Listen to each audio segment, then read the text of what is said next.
the name of the Father, the Son, and the Holy Spirit, one God, amen. All right, Calvary Retreat. I think the last time I was here, it was a very different world. I'll put it that way. It's 2019. Everyone was bright. Everyone was happy. Nobody even know what COVID was. Nobody even know what a lockdown is. Nobody even heard of Zoom. If I knew it that year to invest some stocks in Zoom, oh man, that would have been something. But it was a very different world.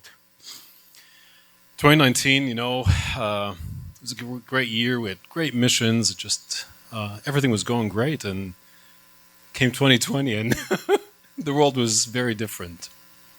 But God is good. God is very gracious. But I wanted to thank Abuna, first of all, for the friendship of many years and for all of your friendship. I always love to come back because I find a lot of friends and just builds over years. It's a blessing to be with Sayyidina this year, to learn from him and to bounce back a lot of great ideas. When Abuna told me about the retreat, that I may know Christ, and knowing that Sayyidina is going to dissect it tomorrow, what does it mean to know Christ? I felt that, okay, well, tonight as an introduction, maybe I want to give a little bit of background. What does it mean, when we talk about knowing God? What does it mean that I know God? What does it mean that I know anything? What does it mean that I know my science? What does it mean that I know my medical field? What does it mean that I know Abuna? Is knowing something the same as knowing a person? There's always the question of, how do you know that you know? In fact, when you even think about the word knowledge itself, sometimes we mix. We don't know. Is knowledge facts? Is knowledge feelings? Is knowledge emotions? Is knowledge faith? I know the sun is going to come out tomorrow. Well, is that knowledge or is that faith? I know that God exists. How do you know? But the reality is that when you say across the world, I know that I may know God, the word knowledge itself, which that's what we're going to be talking about this whole weekend, carries within it a lot of aspects. Knowledge, when you think about it, starts with, a man. It starts with a human being, because that's at least what we're discussing. How does a human being can know God?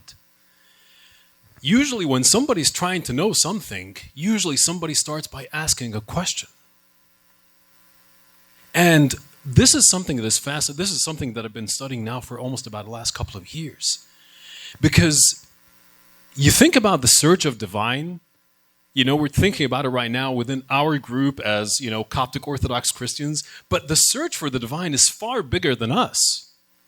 It has a huge history, over the history of mankind. Over the world, there are a lot of people searching for the divine. And to me, it always asks the question, okay, what is a man asking so that they might find God? And that question, even in of itself, a lot of scientists are right now coming to answer. Is our search for God something that is built in us, or something that we learn?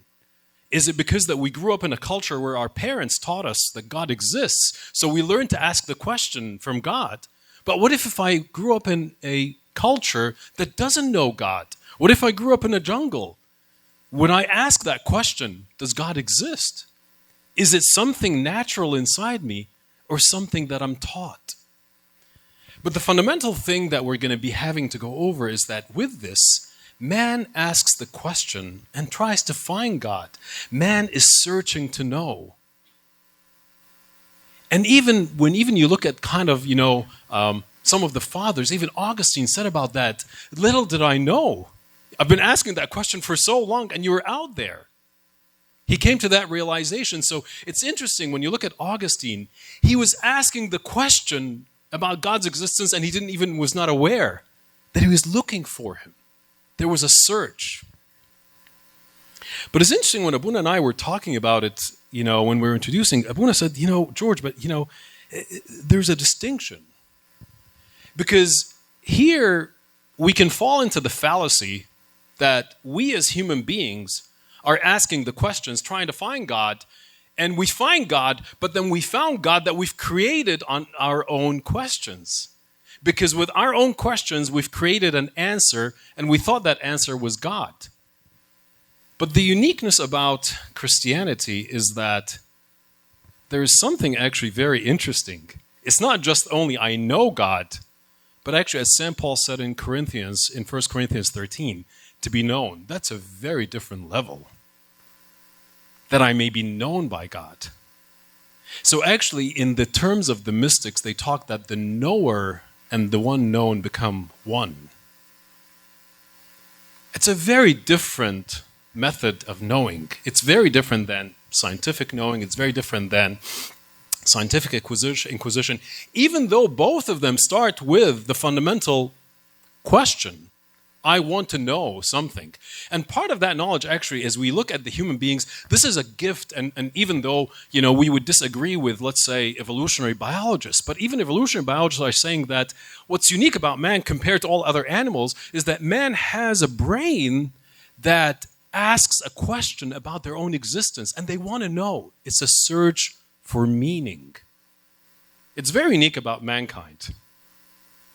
We're not just happy sitting just eating our food, drinking our drink, and being together, having fun.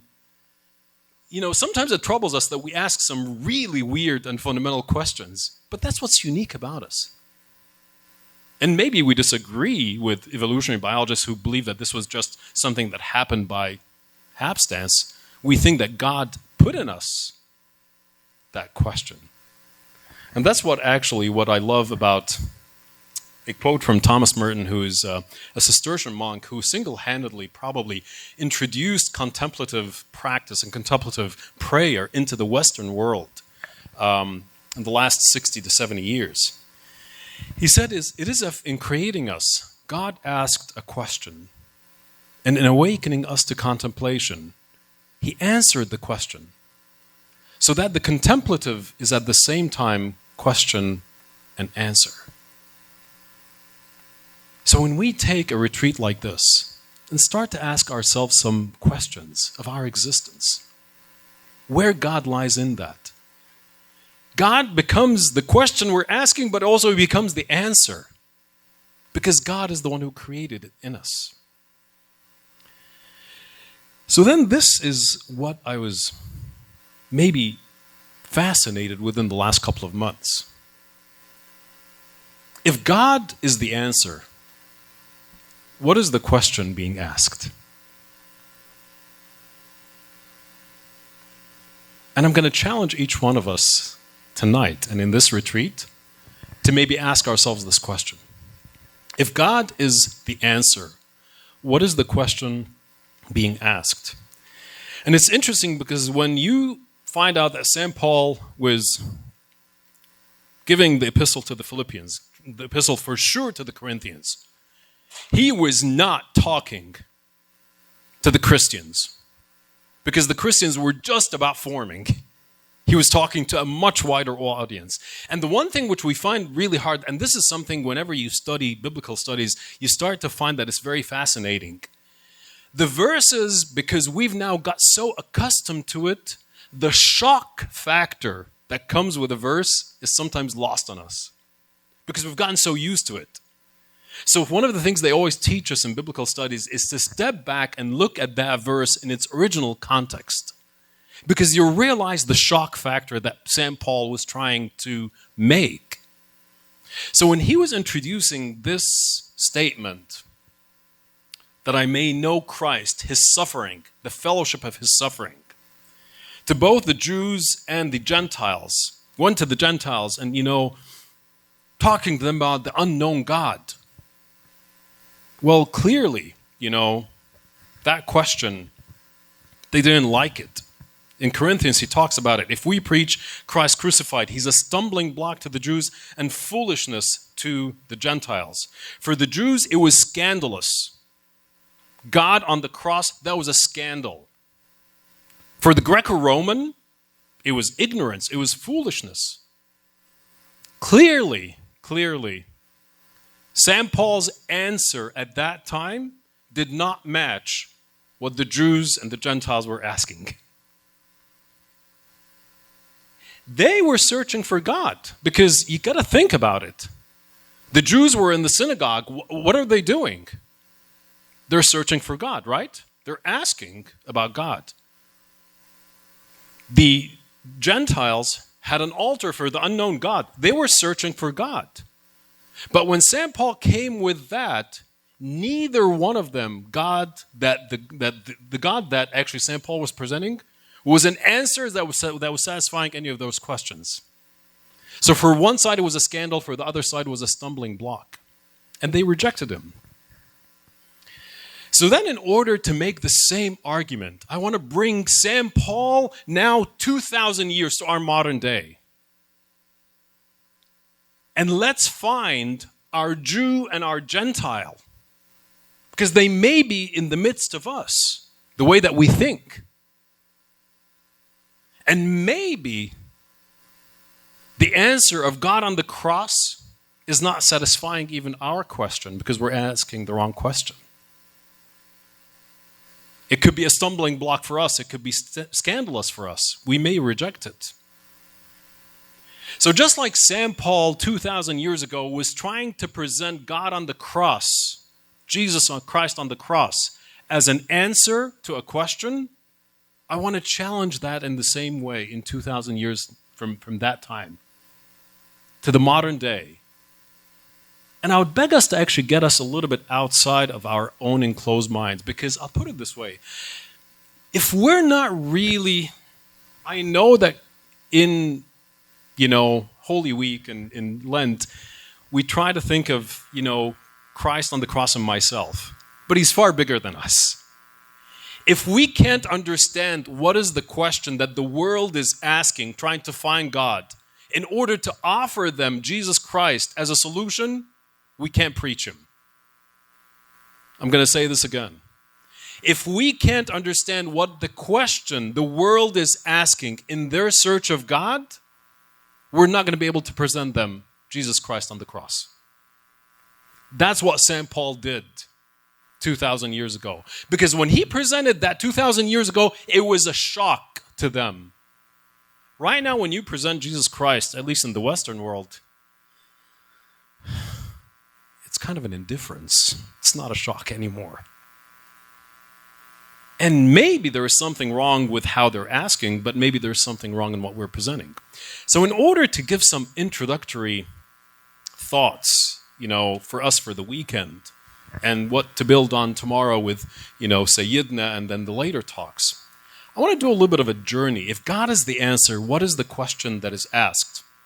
And that journey is going to take us into two things, and going to converge in the modern day. Number one, the religious history, the history of faith. Because you got to realize, as I said again, when St. Paul said what he said, he was not talking to the Christians. He was talking to the world.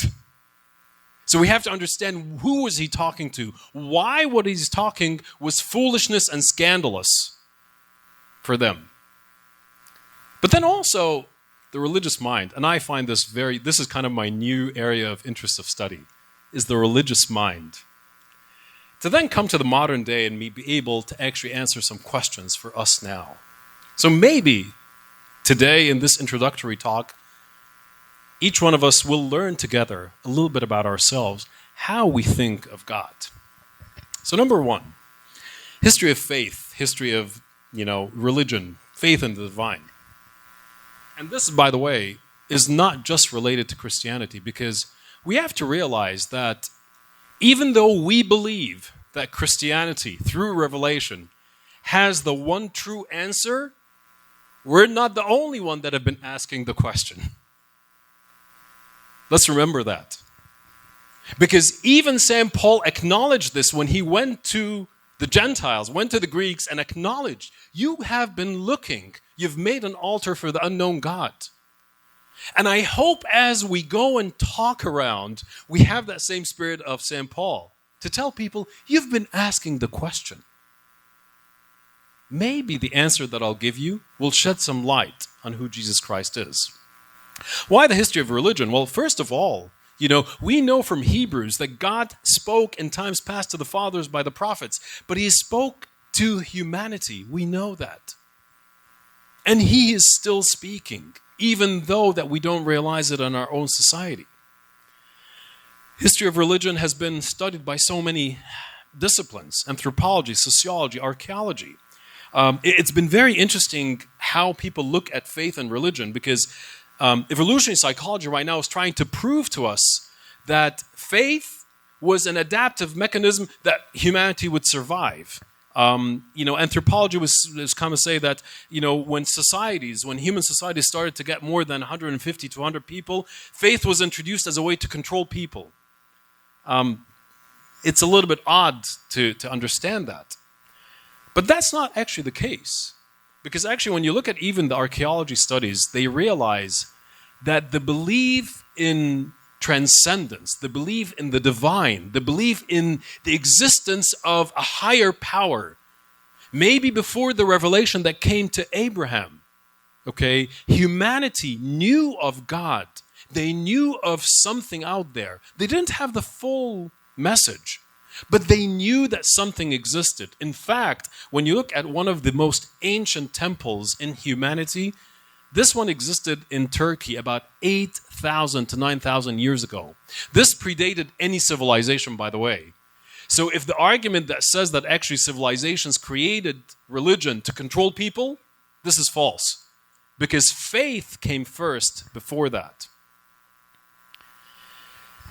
Humanity then became also intrigued with the religious myth. We know it from the Egyptians. We know it from the Sumerians. We know it from the Greco-Roman. But within this religious faith, and please pay attention to this, what question did the religious myth answer? Number one, how and why humanity existed. One of the most famous myths of existence, which is called the Babylonian myth, basically posited that there were two gods. There was a God who won and a God who lost. And then the God who lost, out of his blood, they made humanity to be servants and slaves to the God who won. So when you look at this myth, what is answering? It's answering a question of where humanity existed. It was trying to answer why human toil and suffering. Well, in their belief in the Sumerian or the Babylonian, human people work because basically they're slaves to the gods. How can human beings handle insecurity? How can they handle weather, famine? You got to realize 3,000-4,000 years ago, they didn't even know what the weather would be tomorrow. They didn't know when they would wake up and just have a fever, that kid could end up dying at the end of the day because they had no security. There were no antibiotics. You realize at that time for them, faith was something that they were trying to control the insecurities of life. The ancient man was almost a nobody at the service of the gods. Most of the time labeled by either being blessed or cursed. You're either blessed or cursed. Faith was purely magical. If I want to have a good crop, what do I do?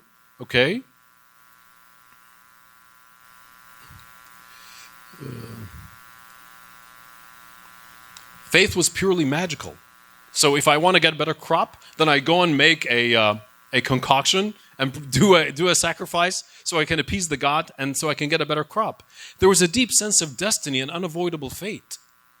In the midst of all this, there was no crossover between humanity and divinity except in specific figures. Humanity and divinity didn't cross. The only divine human in the ancient belief was usually the king. So you look at actually this picture. On the right side of this is actually the god. On the left side is the king. This is the evil god. You realize something. Who does the king look like?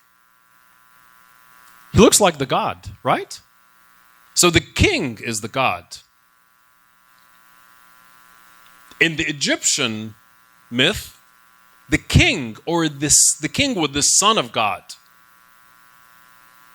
In the Greek myth, Hercules, Achilles were the gods. You know why? Because they were war heroes. So only a God would be a war hero, would be a warrior, would be something that would be a representative of what? Of strength. In the midst of all this came the Hebrew God. The Hebrew God was very different. The Hebrew God was one omnipotent God, created man in his image and likeness.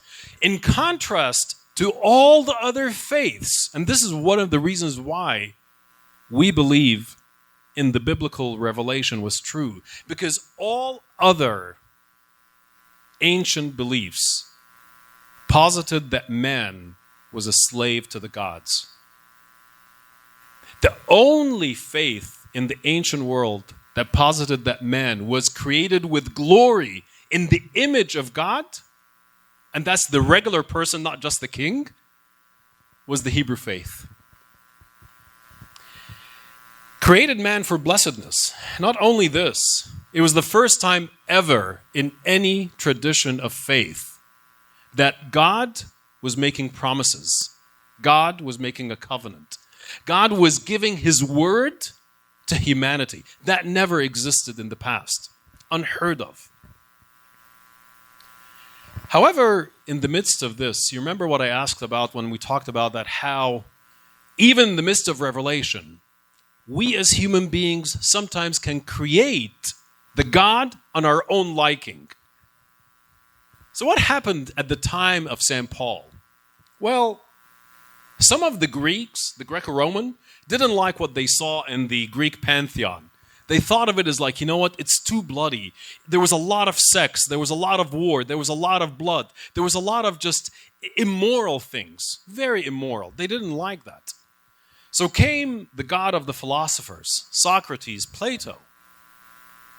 They kind of said, you know what, all this stuff about the gods that has like war, sex, and blood, all that is bad. We're now looking for a God of virtues. But our God of virtues is a God of only spirit. Is a God of spirit. Is a God that doesn't really like flesh. So when you think about a God who would take flesh, that for a God of the philosopher would be completely out of his acceptance. Because for him, anything that is flesh is considered to be dirty. So they created a God in their own likeness, because for them they were looking for that virtue. You find another group of philosophers in the Greek world, the Stoics. The God of the Stoics in general, when they were given any kind of pain, they would reject suffering, because they felt that basically the problem with suffering is that you have passion and a desire for it. So you have to quiet your passion. You have to quiet your own desires. And that's it. You have to avoid that pain. For a Stoic, the Stoic avoids the pain. And if he is felt to get to a point of pain, it's better for him just to take the hemlock and die. That's what a lot of Stoics did. When they were attacked, they felt that, you know what? I'm just going to take the hemlock and kill myself. But you're not going to be able to touch me. I'm not going to suffer for you because I don't like suffering. You see the difference? That's the world that he's dealing with. How about God of the Jewish nation? Well, God of the Jewish nation, when God told them, you are the blessing, when said that Abraham, through you, all the tribes of the world are going to be blessed. What did the Jewish nation end up being? Became a God of tribalism. We're the sons of Abraham, okay? We're the sons of Moses. You can see in the encounter with the Samaritan woman, the Samaritan woman basically said, you guys worship in the temple. We worship on our own mountain. Because she thought Jesus was one of them. So she realized that, you guys, the Jews, you're very tribal. So already, even the Jews made God as an answer to their own question, which is what? You're God of the Jewish nation. He became a tribal God. He became a God of religious tradition. He became a God of a Pharisees. He became a God of where you're going to tithe the mint and the cumin, but you don't even have any mercy. He became a God of tradition. He became a God who's answering a question, what do I need to do in order that I may be saved? So even though they had the revelation, but they created a different God on their own mind. He became a God of what I'd call utter transcendence, even though that God in places like Hosea would talk about Israel as his own son in a very metaphorical and a figurative way to tell them how near he is. But they basically said, you know what? There is no way God of utter transcendence can come to this earth. There was an unbridgeable gap. It was just not bridgeable between, in their mind, God of the Old Testament, who is so utterly transcendent, the God of Isaiah 6, versus the God that will come on this earth. That possibility of incarnation was impossible for them. Because for them, the question that they were asking of God was completely different. So when God basically of the cross came, it didn't satisfy their question. It didn't satisfy their question.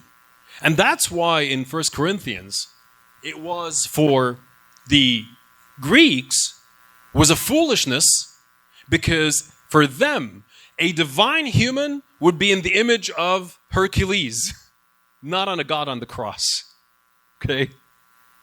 For the Romans, or even the Romans inherited the Greek faith, and they made it even more military-based because they wanted to conquer the world. So you're trying to tell me of a divine man who, instead of being Hercules and being the conqueror, is now on the cross? That is foolishness. And then for the Jew, you're trying to tell me God of Isaiah 6, he does have a son who's now walking between us, and not only walking between us, is crucified? That is scandalous. It's impossible.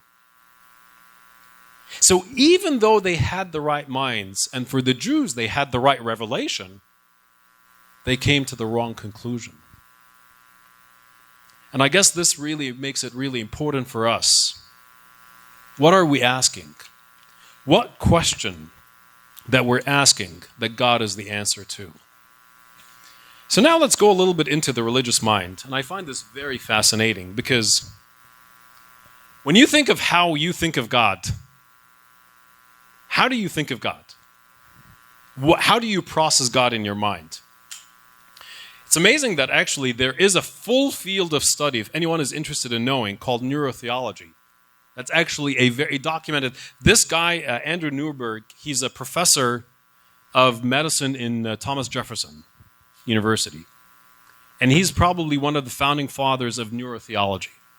There are principles, there are books, they're amazing just to understand. And his point is actually, it's amazing because he's not trying to reduce the knowledge of God to brain cells. He's trying to understand how we process God. So when you look at actually, your brain, so now we went from the religious history to now each one of us, your brain, and how you think of God.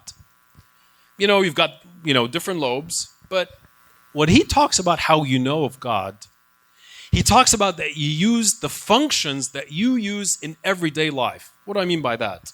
You've got an emotional function. So part of the brain controls how your emotions go. And emotions, by the way, if anyone knows emotions, anyone who studies psychology, emotions are very much attached with what? With memory. With memory. If you have a memory of something that really struck you and you got really emotional about it, those emotions are going to stick with you. You know why? Because the memory part and the emotional part in the brain are very close together. So we think of God sometimes in an emotional aspect. He's the one who comforts us. He's the one who gives us a little bit of hope. He's the one that when we are sad, he uplifts us. So we use that function, in a way to think of God. Sometimes we think of God in a causal function. The causal function is like basically, you came in the room and there was one chair in the room. And then you came back in the room and there was no chair in the room. In your mind, the causal, somebody must have moved the chair. That is part of your brain that process, cause and effect. God, sometimes we think about him this way, which is okay, even though sometimes, we might take it a bit too far, okay? I'm not denying that sometimes when you're trying to find a parking spot and you can't find a parking spot and you say, Ya Marimina, and then a parking spot opens and you're like this, in your mind, the causal function, calls you this. It absolutely could be true. Okay, but then when it doesn't happen, what do you say? But it's a function that we think of God, okay, as a causal function. We think of God in a logical, abstract way. Logic is kind of the way that we think in an abstract. Actually, that's the whole basis of theology. When we think of theology itself, okay, we're processing how God is, and we're discussing with each other how God would be, how would we think of him? How would you put him in words? Okay, the creed, that's actually a logical way of how putting your faith. Binary function is very interesting because binary function is basically how you differentiate between, dark and light, right and wrong, right and left. So sometimes we use the binary function.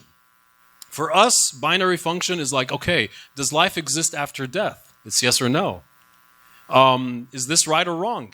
It's either this or that. For sure, we believe that God for us is the one who gives us a lot of that idea of morality, of choosing, basically in Deuteronomy, choose life or death. So it's one of the functions we think. My favorite is called the spatial function. Spatial function, and this is, I find fascinating, because actually Andrew Newberg did this research on nuns, on Carmelite nuns.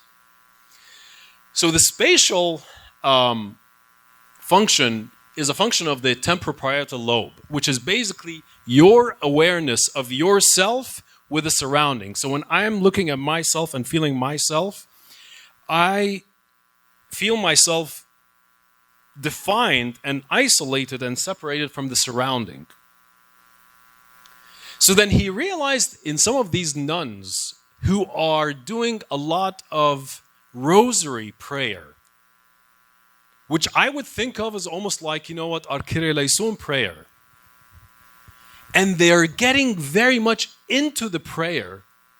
What happens is that temporoparietal lobe, okay, their awareness of themselves starts to shift, that they feel that they're becoming one of a bigger thing. They feel that they're becoming bigger than themselves, which is kind of now becoming one in a bigger thing, which for them they interpret as God. When you're actually in prayer and, مثلا سيدنا or Abuna on Mezbah, and then they feel themselves, or you're in a prayer and you feel yourself that you are taken in a different heaven. Okay, you feel that you've almost transcended yourself. That spatial function is actually very, very impressive. In fact, that's what they look over here, this part which is really yellow here, okay, that orientation in meditation and prayer. It is fascinating. And the amazing part of this is that during this kind of transition, the person feels a lot more security, a lot more calmness, a lot more oneness, not just with the bigger thing than them, but the one next to them. You know what I mean? And I find this amazing. To me, I have this, I always feel this, and it brings me to tears. And I don't know why. Some of our hymns, nothing against saying them in Arabic or in English, but saying them in Coptic sometimes brings me that sense of just out-of-body feeling. One of my favorites, which is amazing, by the way, is Amin Amin Ton Thanaton. Because you almost feel like as if we're going in a battle, the way the beat is going, okay? And it goes a bit higher, and you're getting at a very critical moment of the liturgy. And I sometimes feel there's what? I'm feeling something. I'm feeling part of a group that is beyond me. And it's a very different feeling. And Andrew Newberg talks about this. It talks about this as probably one of the best functions. And he kind of makes it very interesting. He says that actually, for him, higher levels of spirituality don't necessarily depend on the binary function. Where the binary function, if you take it to the extreme, you become a judge. Versus the spatial function, you take it to the extreme, I think هتبقى سايح. That's what's going to happen. I'm not saying that we can study that. Maybe we can. But to me, the sense, like the way he talks about it as a scientist, and actually he's Jew, so he believes, okay? But he talks about how the brain, in a sense, it is created, in a sense, to realize and understand that depth of knowledge that is beyond, okay, just simple functions. So then, go back to the question. Let's go back to ourselves. What question am I asking of God? Because if it's a question of how we exist, which is kind of the rational, if even though that God answers that question, but if that's only how we're proving the existence of God, we got to be careful. Because within that, how science is ever encroaching. So in our apologetic debates with science, we can't just use the rational answer to answer them.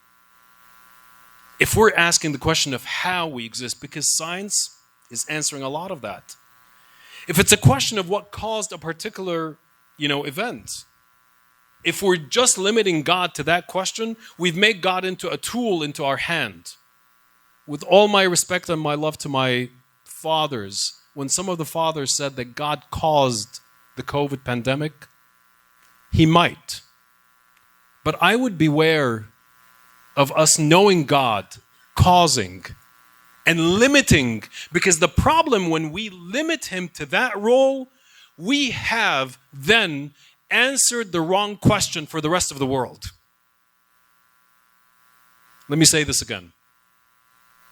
When we limit God to one question of causality, which is actually beyond, he's beyond our minds. He's beyond our understanding. He's beyond our search.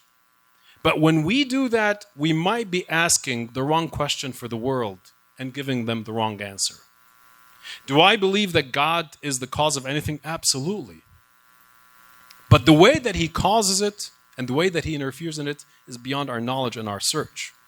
And by the way, as I was saying, I'm not saying he's not these, but he's not only these. If it's a question of morality in our modern society, God is the source of morality. But you have to realize he's beyond that. If it's the question of how to handle emotions of insecurity, you got to be careful. God cannot become our insurance policy. He's more than that. If it's a question of how to handle sin, well, the problem is that we've turned God into just a sin management. I don't want to do anything on myself, God, which is kind of, I'm not saying anything against our, Protestant brothers and sisters. But you can't turn God in terms of like, I believe I'm free of sin, then I can do anything I want without taking any personal responsibility. You can't ask just those questions of God. So then who's God? I would make the case that God is beyond all this. What is the question that God is the answer to? God is the answer of man's want to transcend themselves. When you think about yourself all the time, you always feel that there's something inside you that is bigger than you. You always feel a desire inside you, something bigger than you.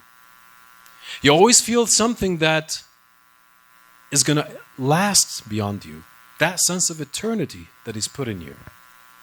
God transcends the rational. He's beyond knowing. God transcends the causal. He's not just the first mover. God transcends the emotional and the anxiety of the self. God transcends the binary. He made both into one. God transcends the spatial when he invites us to this oneness.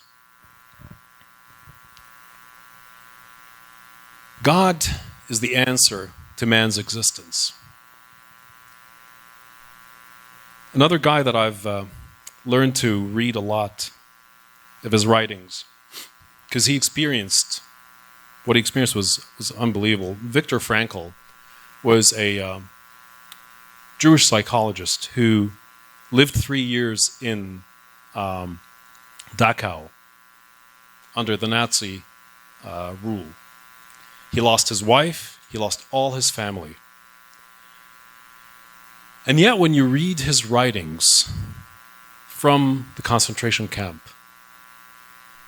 you read his writings about love. I can't read other than Jesus Christ in that. When you read his writings about love in the midst of the concentration camp, it's unbelievable. But him being a trained psychologist, he kind of reflected back a lot on his experience. And from his perspective, he said that each one of us, as a human being, has what he called an existential vacuum.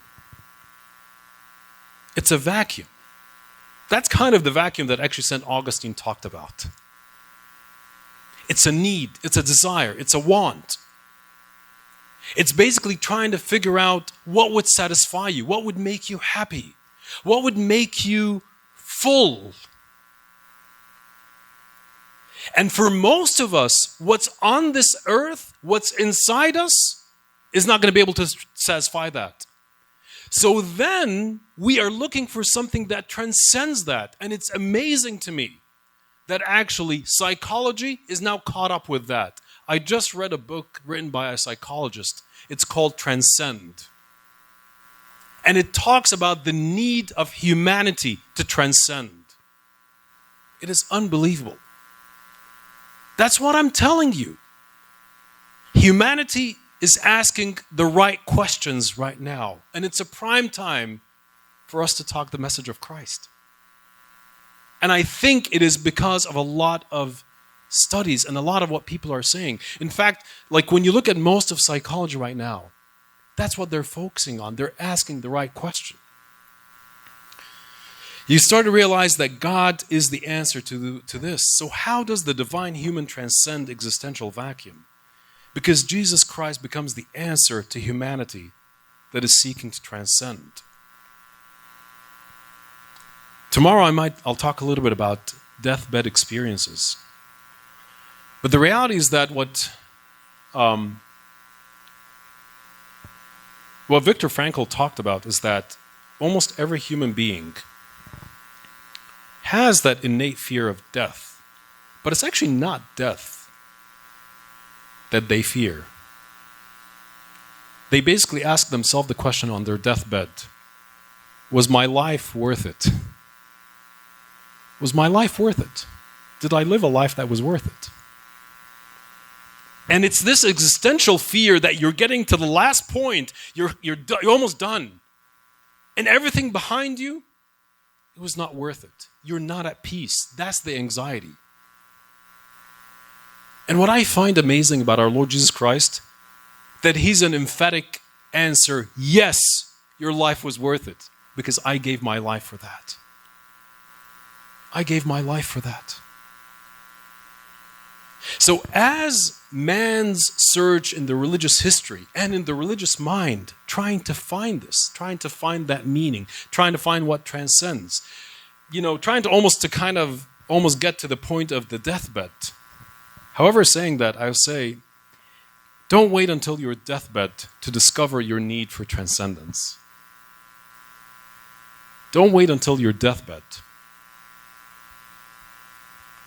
The church arranges for us these seasons, arranges for us, Lent, arranges for us Holy Week, in order to stimulate us to ask that question. So then, let's go back to that first question I asked. So, how do I know God? If it's not the rational, if it's not the binary, if it's not the causal, not limited to these, how do I start processing God? And I want to introduce you to a sense that we all have lost over the years. That's now called the forgotten sense. It's the sense of awe. The sense of awe. What is the sense of awe? It's interesting.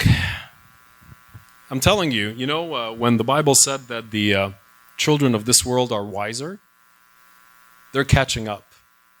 This is another psychologist that just wrote this book about awe. And he has a huge chapter about spirituality. And what is talking about awe is basically that sense when you face something larger than you, something bigger than you. You come in front of the sea, the ocean. You're seeing a volcano. You're seeing a mountain, the Grand Canyon. You're seeing the earth from the sky, and you're looking at this as like, wow. What happens when you have that sense of wonder? All of a sudden, yourself that you're so worried about becomes so small. All of a sudden, you feel that there's something outside of you that is bigger than you, someone outside of you. Why? When we do a lot of our contemplation and our meditation, our quiet time, we tell you just go out in the nature. Why do we do that? Because we're trying to tell you, look at creation. God gave this creation as a sign for you to wonder and to have that awe that may take you outside of yourself. It is in this sense of awe is where you believe that someone larger than you exists. It is this, in the sense of awe, is when the beauty of the presence supersedes and exceeds the immediacy of your needs or requests. Let me say this again. It's in this sense of awe is when the beauty of the presence of God, supersedes the immediacy of your needs or your requests. You forget about your requests, you forget about your needs, because you're in the presence of something that is just awesome, that is so beautiful. It's when you get a glimpse of eternity, is when you desire nothing but to be one with what's out there, which is God. That sense of awe is something that we have lost. We've forgotten. And that's part of what the church sometimes tries to tell us, like, get out of there. And this book is really amazing. He talks about actually awe in music, awe in morality. When you see somebody who does something that is really shocks you to your core, you're in awe of that. Well, that awe draws you to God. I vividly remember the tears in my eyes every time that the first time I watched the Libya martyrs. The absolute tears in my mind when I saw the Butrosaya when it was bombed, and then after that, you go Gomal Azim al-Ba'daha, and then you're just singing the songs in the church, and you're crying nonstop. I cannot erase those memories from my mind because I was just in awe of our church. I was taken to a different level where I realized during that week, death and resurrection. When I just looked at, the Butrosaya, 1 week after the 2 lines of deacons were killed, they had 2 lines of young kids standing in their place. And I'm looking, I was like, really? So their moms and dads didn't really, worry about them? It's like a week ago they were killed, so now I'm going to send my kid to stand in front of them? That act is an awesome act. Because it incites in you the sense of wonder. So even acts of morality do that. Music does that. And I think that's one of the reasons why, for example, we love our hymns. I'm sure each one of us has their own favorite hymn where, your eyes would tear up. The Bible talks a lot about that awe. Those who live at the ends of the earth stand in awe of your wonders, from where the sun rises to where it sets. You inspire shouts of joy. So, we've taken a journey. It's an introductory journey. But I wanted to give a little bit of background. Background to humanity, what humanity has been doing over thousands of years, trying to find God, to search for the divine. But then also a journey inside our own brains, how our brains are just so amazingly wired to know God in so many different functions that are just beyond one thing, that is it's so cool. And then from there, looking at a sense that might be regained to know God, which is a sense of awe. Let me leave you with some quotes from a really amazing Jewish philosopher and theologian who probably wrote one of the best books on the prophets. You know, when I was in seminary, we studied his book on the prophets. Unbelievable. He lived in early 20th century, so during the time of the Nazi war. But he talks about Abraham Joshua Heschel. Our goal should be to live life in radical amazement, to get up in the morning and look at the world in a way that takes nothing for granted. Everything is phenomenal. Everything is incredible. Never treat life causally. To be spiritual is to be amazed. I love that last part. To be spiritual is to be amazed. If you lose that sense of wonder, you will stop asking the question. If you lose that sense of wonder, you'll stop asking the question. No matter how much we preach to you at that point, it's not going to get through. Keeping that sense of wonder is going to keep you asking the question. Awe enables us to see the world in intimations of the divine, to sense in small things the beginning of infinite significance, to sense the ultimate in the common, the simple, to feel in the rush of the passing, the stillness of the eternal. How pertinent this last sentence in our current day when everything is rushing, when we're using our phone to rush everything. In the rush of the passing, the stillness of the eternal. And the last one, I'm going to leave you with that. We are closer to God when we are asking questions than when we think we have the answers. We're closer to God when we keep asking the question than we think we have the answer. You know who does that? Kids.